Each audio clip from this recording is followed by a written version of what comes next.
warplane was born at the start of World War I, when fragile British and German spotter aircraft first ventured over the trenches of the Western Front. They were made of wood, wire, and canvas. By the end of the war in 1918, air battles involving bombers and fighters had become an established part of modern warfare. By the 1930s, very little had changed. The aircraft were still biplanes. They were still made of wood and covered with fabric, and they were slow.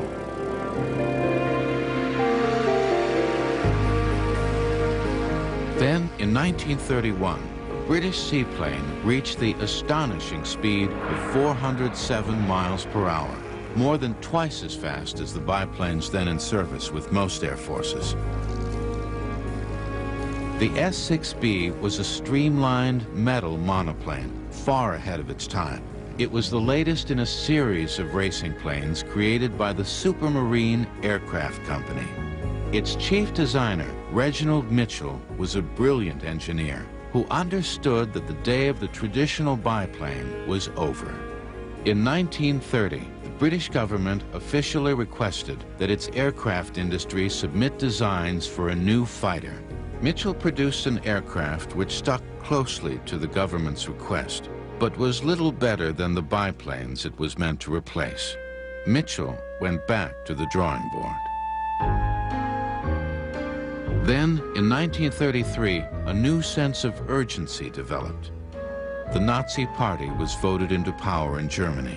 Its leader, Adolf Hitler, began rearming his country with modern, all-metal bombers and fighters.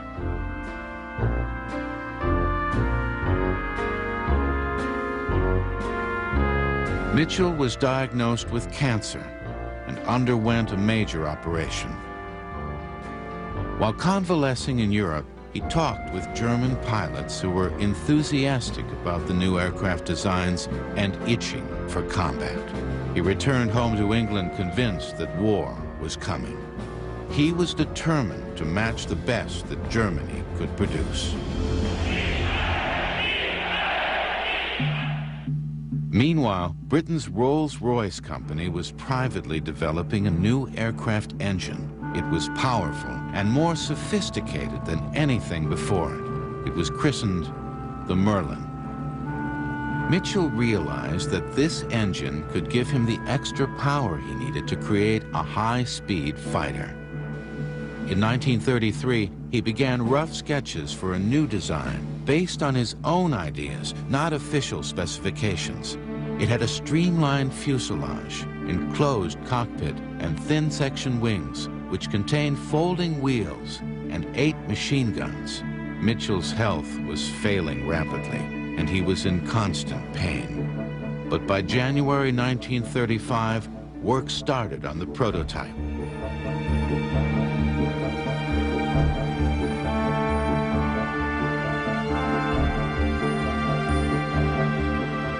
In a moment of pure inspiration, Mitchell created the gracefully curved wing shape, which would become the hallmark of the Spitfire.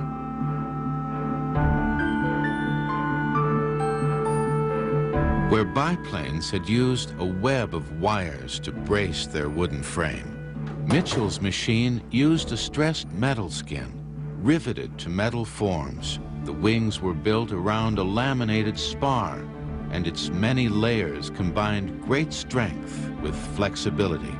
It was a complex and brilliant design, but it would be a nightmare to mass produce. I think sometimes men with bright minds have flares of genius. Now, I think this was a flare.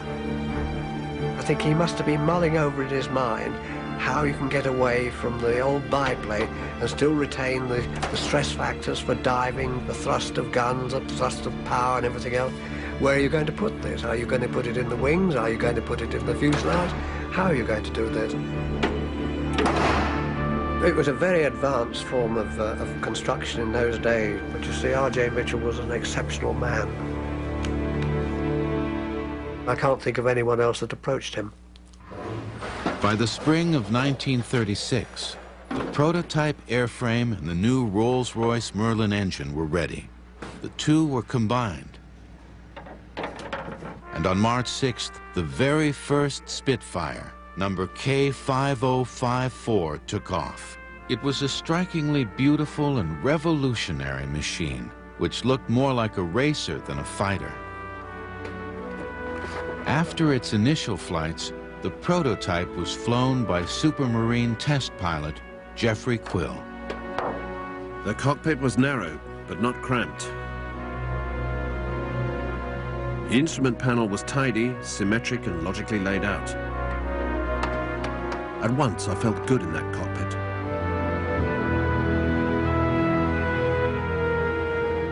I primed the Merlin engine carefully, and it started first time.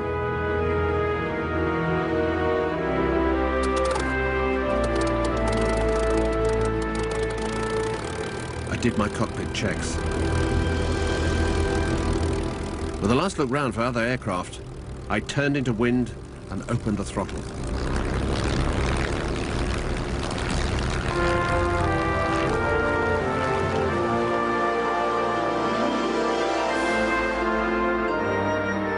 Soon we were airborne and climbing away.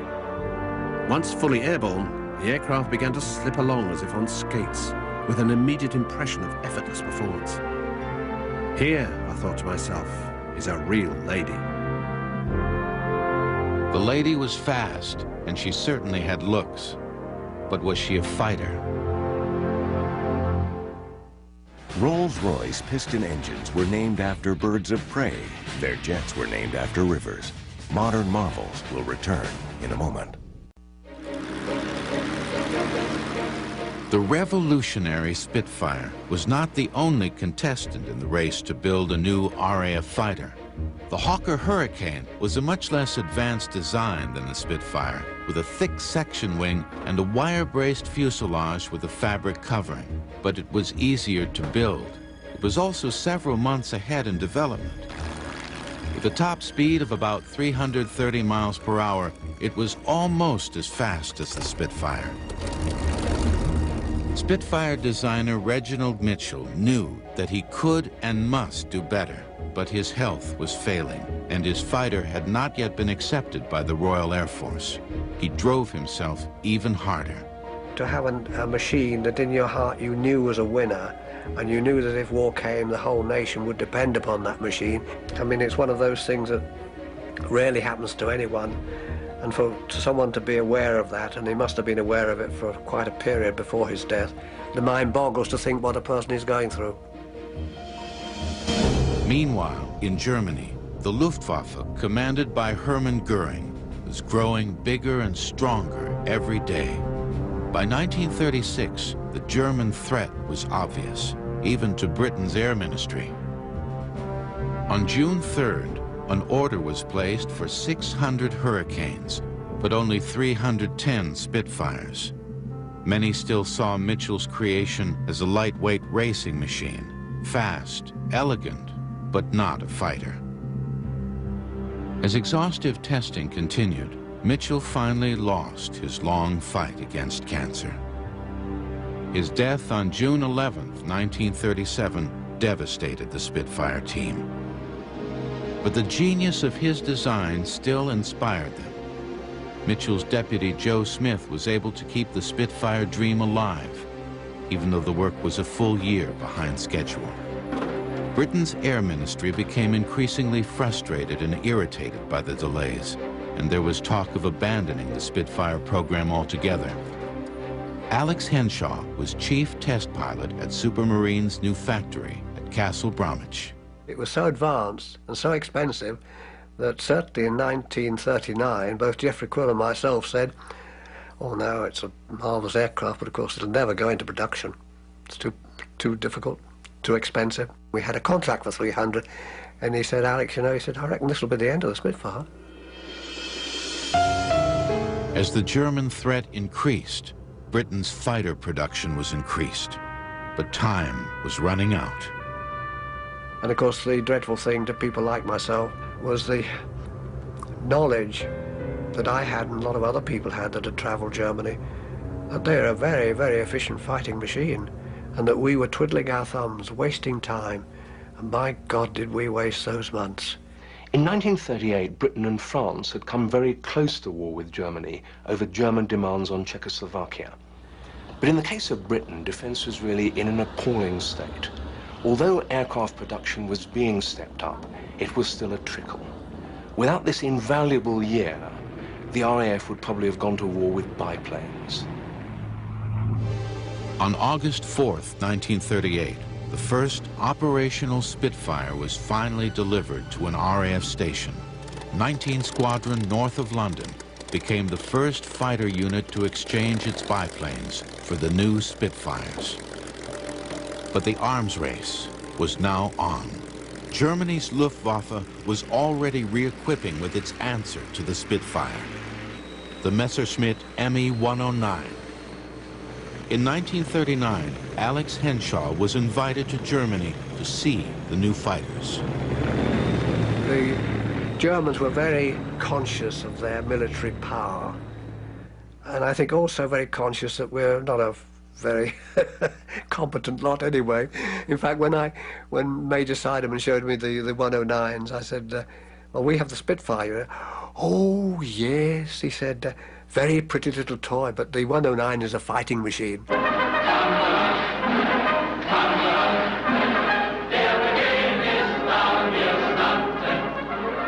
On September 3rd, 1939, the war began between Britain and Germany. Now, the RAF would have to face the Luftwaffe. Young British pilots were rushed through their basic training. Most ended up flying Hurricanes, but the fortunate few were assigned to Spitfire squadrons.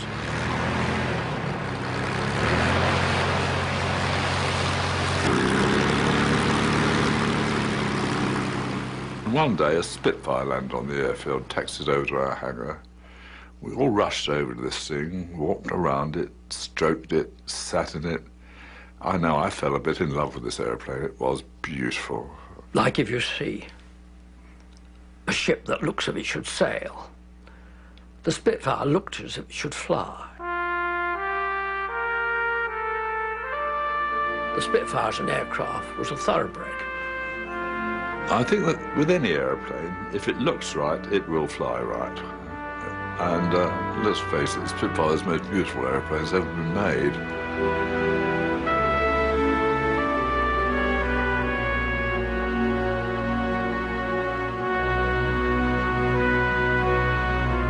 The first time we flew it, you got into it, and it started up. Oh, it was fantastic.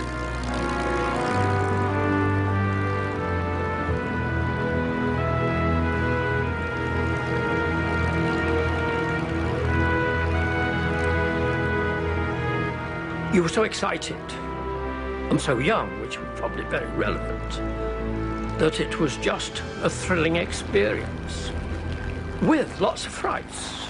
You scared yourself many, many times because it reacted so differently from the old biplanes. You didn't get into the aircraft and strap yourself in. You strapped the aircraft to you. You became part of it. My shoulders touched both sides of the cockpit, and my head was about a quarter inch from the roof at the top. So you were part of the aeroplane. That was the beauty of it. I think if Mitchell hadn't designed the Spitfire, we'd been very pushed. He was a brilliant man. Who could visualize something as beautifully shaped as this? It didn't look as if it was meant to be a fighting machine, did it? It just looked as if it was a beautiful thing to fly, which it was. And yet it could be a lethal weapon. Mitchell's pretty little toy was about to teach the German pilots a new game. On October 16, 1939, German aircraft first attacked Britain by attempting to bomb the 4th Bridge at Edinburgh. The raid was said to be an exercise for the German Luftwaffe. No damage was done, although 3 German aircraft were shot down. The Spitfire will continue in a moment.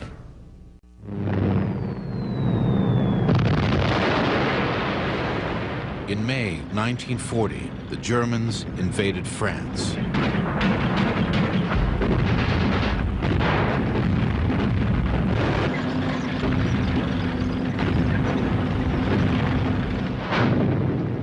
Within a month, France had fallen. Britain now stood alone.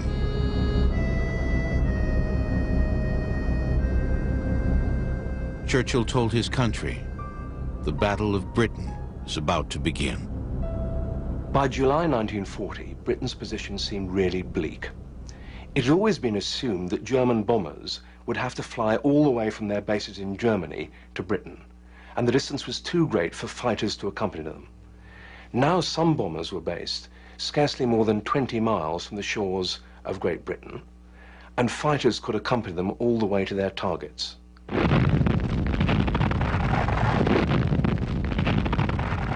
The battle began with dive-bombing attacks on shipping in the English Channel as Germany prepared for an invasion of England.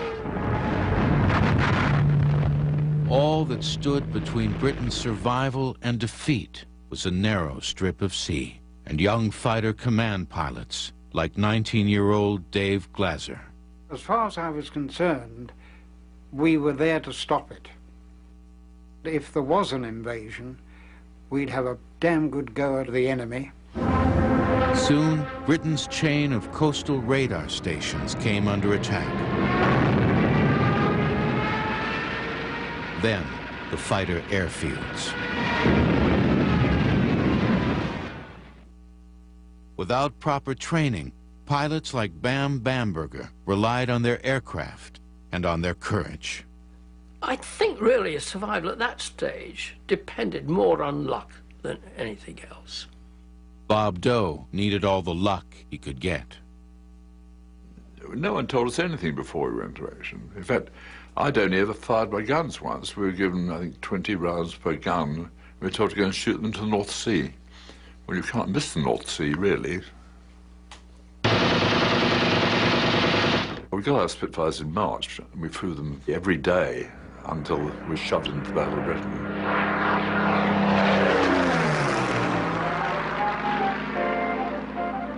That summer produced the best summer I think we'd had for ages.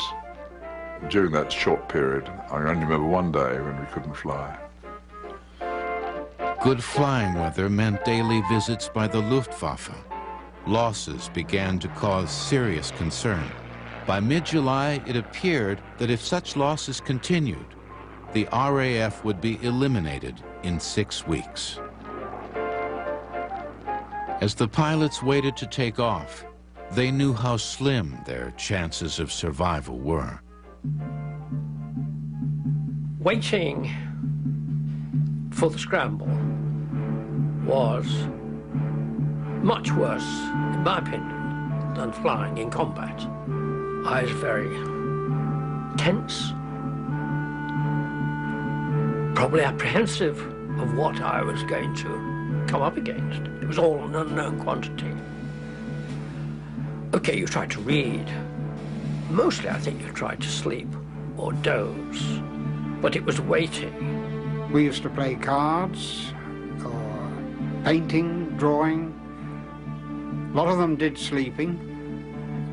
And then suddenly, the telephone would ring. And you'd be all alert. And it was someone saying the navvy was coming around with tea.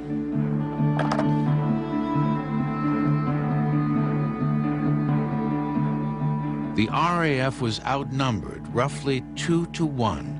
To even the score, it had to use its limited resources effectively.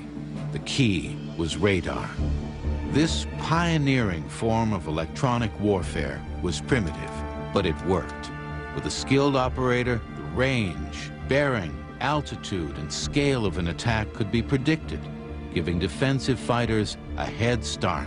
The radar stations reported to Fighter Command's headquarters at Bentley Priory, northwest of London. From here, the order to engage the enemy would pass through the sector controllers to individual fighter squadrons. 62, EP78. The chain reaction would begin. A blip on the radar screen. A telephone call to headquarters. We have 40+ bandits at Angels 15, Vector 18. A rapid assessment of the situation. A decision on which squadrons should intercept the enemy. A final phone call, and then the order. Squadron, scramble.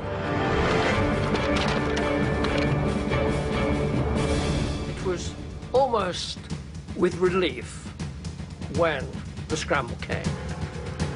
The phone would ring, and we'd leap up from whatever we were doing and start running towards our aeroplanes.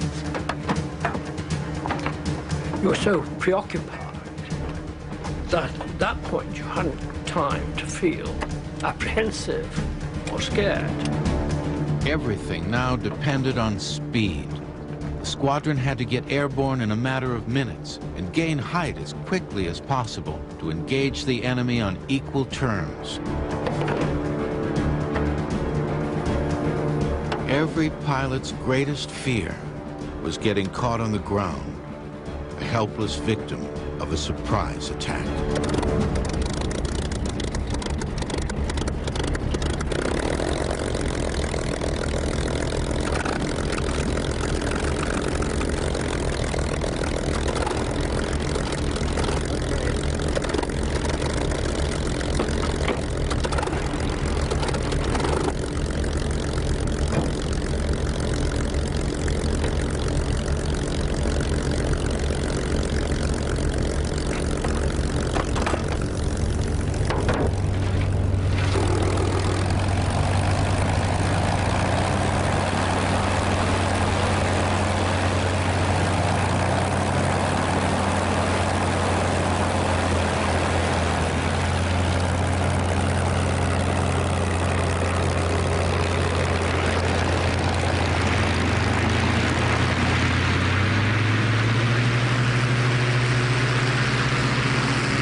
Now, the young pilots of Mitchell's Spitfires would have to fight for their lives.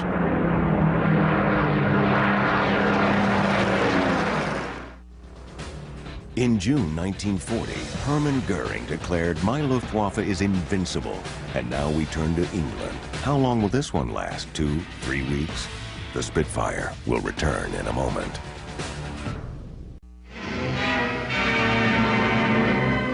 Fighter pilot. The words convey something of the spirit that lies in our squadrons. Something young and vigorous, decisive, wanting action at once and finding its expression in the struggle going on daily over our southeastern shores.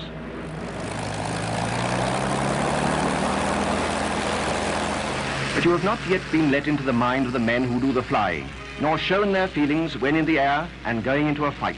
I was very frightened. I suppose it was natural to be frightened. And we did everything wrong that we could possibly do wrong. We flew off in close formation, which is the most stupid thing you can do. It means the only person not formating is the leader, so there's only one person looking around. The leader looks round to see if the rest of his section are with him. One is lagging a bit and is told briskly on the radio telephone to close up. I was probably not concentrating so much on flying a good formation. I was looking for those enemy fighters. And then they climb up to patrol height.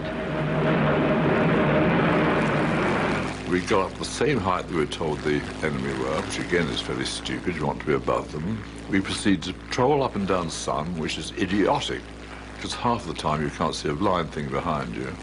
The majority of pilots who were shot down during the Battle of Britain were shot down from behind and taken by surprise. So that's why you developed a rubber neck. You could turn your head through 360 degrees. Suddenly the leader sights something. Carry ho! There they are, Jerry's. First time I saw 100+ German aircraft, I knew we were going to attack it. I thought, well, this must really be it. We just found ourselves in the middle of hundreds of aircraft. And that's when the battle started. You had to keep a jolly good watch out for the right position to bring the boys round and then in.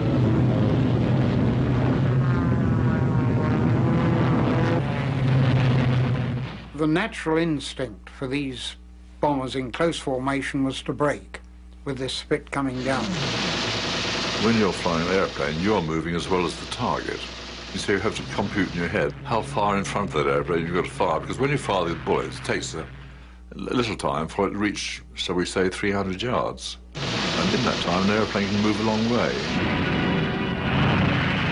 The slower-moving bombers presented fairly easy targets, but any attack on them instantly provoked retribution from above as fighter escorts swept in to attack.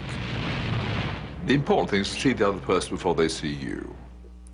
If you see him first, you've got a damn good chance of shooting him down or alternatively avoiding him. But if you don't see him, that's when you're in real trouble. And suddenly, these 109s flashed past with their yellow noses. They look killers, and they look professional, and I felt very much an amateur. I saw a tracer going past my aircraft, and someone in the squadron shouted, "Brake," which I did. And suddenly, I found myself alone in the sky, and there was no one else there, not even any enemy aircraft. I found myself behind a 110, so I closed up on it and shot at it. And I was utterly astonished when this thing turned over and dived down into the sea. I then followed him down. I saw him crash into the sea, and as I pulled up, I realized I was being shot at from behind. And this aircraft overshot me.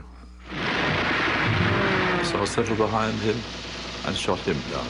So I shot two down in my first operation without knowing what was happening in the sky around me or who was doing what. Everyone was looking after themselves or trying to achieve something. And so it was individuals taking flash shots at other individuals. For many young pilots, their first mission was also their last. In my case, I was sheer luck that I wasn't killed in my first action. Well, it wasn't any skill on my part. My aircraft was not hit, and I didn't fire my guns, but I came back to base slightly wiser. Until you've learned, you haven't a hope of living, unless you're very, very lucky, as I was. Each aircraft had its own ground crew. The crew's job was to prepare it as quickly as possible for the next engagement. All 8 machine guns had to be checked and reloaded. Each gun was fed by a belt of 300 rounds of ammunition, 2,400 rounds total. The pilot had roughly 15 seconds worth of firepower. Meanwhile, the fuel tanks were refilled, the oxygen supply was replaced, and any engine problems reported by the pilot were investigated. The pilot and his crew knew that his life depended on their skills. A close bond often grew between them. The ground crew had their own airplane, which they looked after, and I think they took more interest in what had happened than anyone did. And they're questioning you all the time, they're getting you out of the plane. They're very enthusiastic, they're a wonderful lot. They were in it just as much as we were, there's no doubt about it. They had a hell of a job to do. Despite the bitterness of the struggle, German and RAF fighter pilots often displayed a strong sense of chivalry in combat. I couldn't bring myself to shoot at him anymore, and so I flew up alongside him about 20 yards away. I could see this tall, blonde, big bloke just sitting there looking at me. So I just put my hand up and turned away and left him, because I knew he'd have to go down into the sea. And in fact, it turned out I should have shot him down, because he was picked up by his own side and taken back, and he came out and shot more of our people down. So I should have shot him down, but I just couldn't bring myself to do it.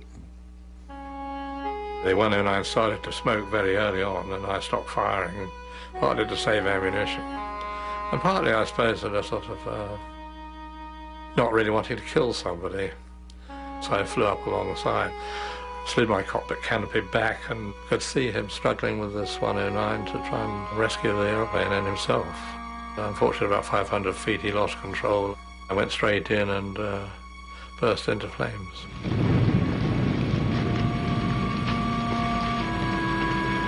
I never once considered I was shooting at a person.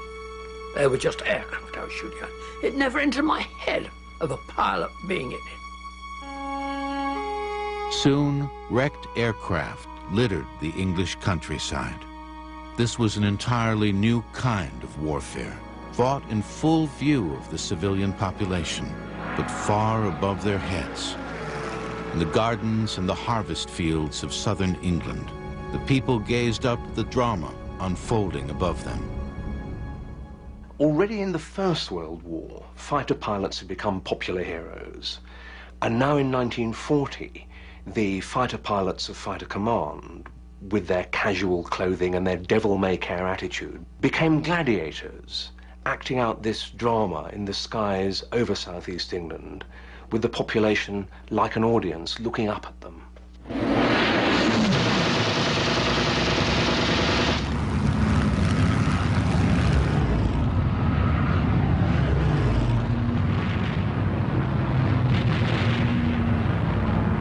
The mission of the Luftwaffe pilots was to destroy the RAF and its bases at all cost.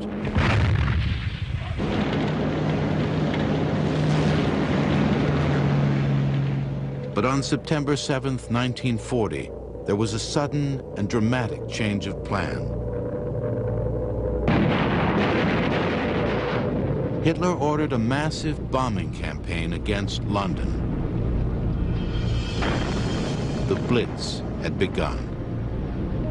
For Londoners, it was the beginning of a nightmare.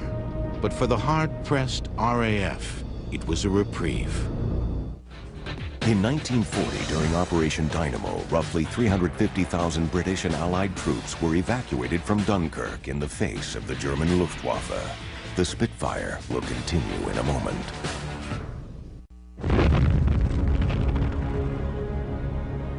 As the Luftwaffe switched to bombing London, the Battle of Britain entered a new and far more bitter phase. This was no longer a gladiatorial contest. This was the slaughter of innocent civilians. But while Londoners paid the price, the RAF got the breathing space it needed to rebuild its strength and avenge the victims. There's absolutely no doubt that the German change of emphasis from bombing radar stations and attacking the RAF to bombing London was a major mistake. Events later in the war were going to show that neither the German bombing of England nor the Allied bombing of Germany, which was much, much heavier, would actually break civilian morale. So by taking the pressure off the RAF, the Germans actually made the decisive mistake in the Battle of Britain. As British productivity improved, replacement Spitfires began coming off the production lines faster than the Germans could shoot them down. They left the factory as anonymous and identical machines. But once in the hands of a pilot, each one began to acquire an identity and a personality. You became acquainted with your own aircraft, and your own aircraft had a particular smell, a particular feel. From the time I've got my first airplane in the squadron, I always tried to fly D for dough. And whilst you can't fly it on every occasion, because it does have to be repaired or serviced on occasions, any other time, any other airplane never felt quite right. Whereas D for dough did, it was mine. My favourite aircraft had G on it.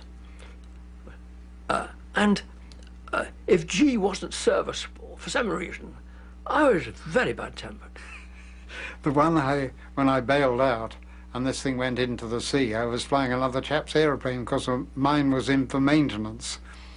And he was furious. Both the Spitfire and the Hurricane took a surprising amount of punishment, quite happily. I mean, on one occasion I had bullets straight through my main spar on a Spitfire. But it flew back quite happily, no problem. And I think almost every time I went into action, I got hit. I never knew where from. On one occasion I had 12 bullets in the thing. I was very lucky that none of them hit me, of course. it made you think, this is a dangerous business I'm in. Like most Spitfire pilots, Dennis Robinson was hit from behind by a German fighter he never even saw. And the only thing I could think to do, and I did it actually spontaneously, was just push the control column hard forward. And the poor old Spitfire practically stood on its nose. I was absolutely amazed. Down I went, absolutely vertical.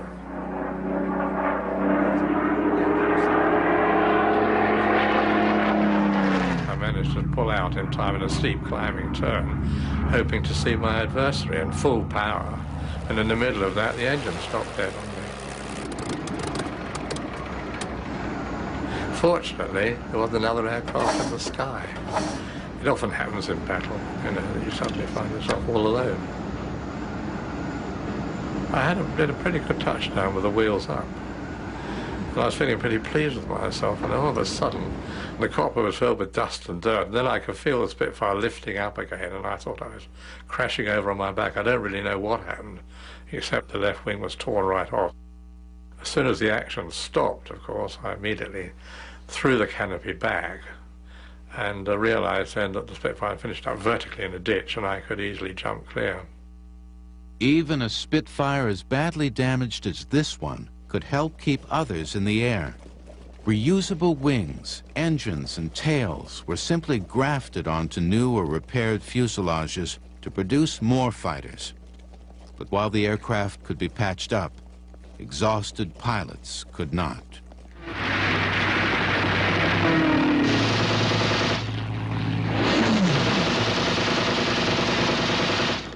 The overriding memory that I have of the Battle of Britain period is of terrible tiredness. We were on duty from half an hour before first light until half an hour after dusk. I know that if I sat down and went to sleep during that period, I don't know whether it's lack of sleep or nerves. I think it's probably a combination of the two. Your nerves are working like mad.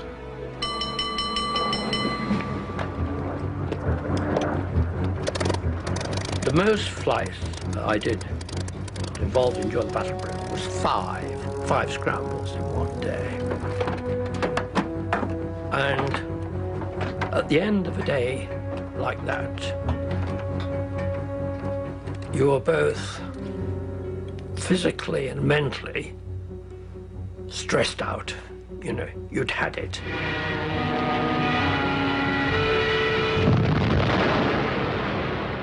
I think it was difficult to deal with because you had to deal with your own anxiety about what was going to happen, which way it would happen to you. I think we settled for the fact that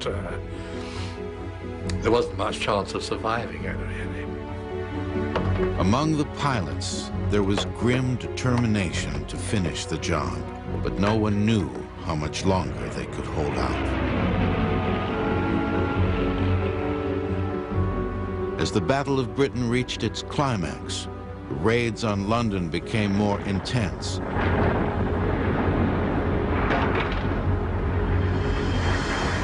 Large areas of the city were destroyed as huge fires raged out of control. The turning point came on September 15th, 1940, as the first reports began streaming in from the coastal radar stations. The empty map at Fighter Command Headquarters began filling with evidence that this day's raid would be the biggest yet.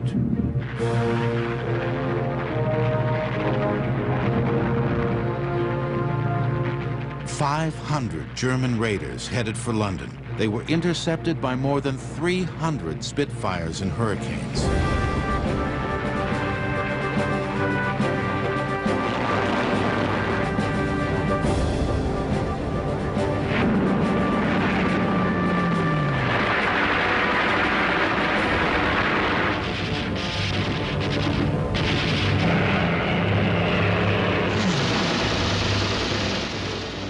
As Londoners watched, a spectacle unfolded over the city.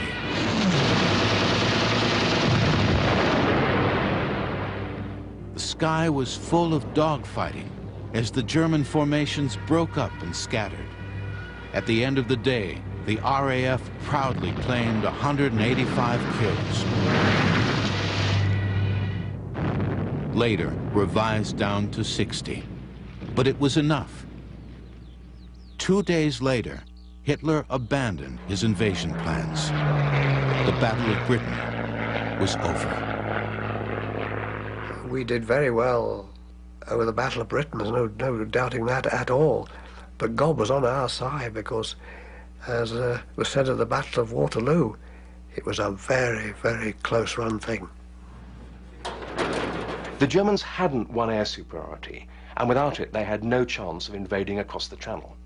And they hadn't hurt Britain so badly that the British government or the British population wanted to sue for peace. Britain was still there, still in the war, an unsinkable aircraft carrier for Allied bombing attacks on Germany, and that springboard from which the Allies would eventually mount the invasion of Europe. It was all down to the Battle of Britain, and there was a great tribute to the fighter which had helped make it all possible. The German air ace Adolf Galland was asked by Goering what he really wanted to win the battle. He replied, Spitfires.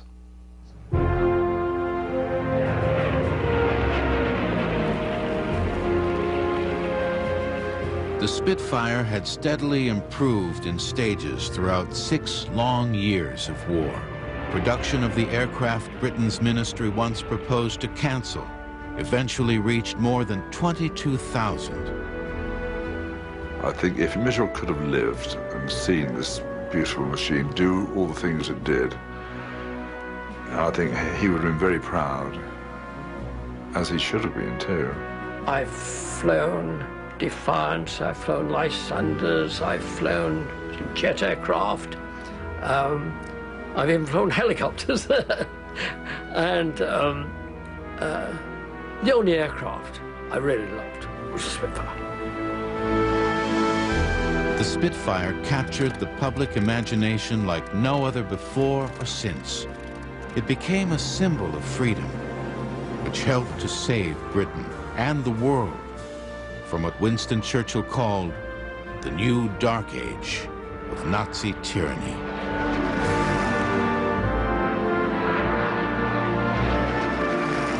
This was Churchill's final verdict on the young RAF airmen who fought the Battle of Britain. Never in the field of human conflict has so much been owed by so many to so few.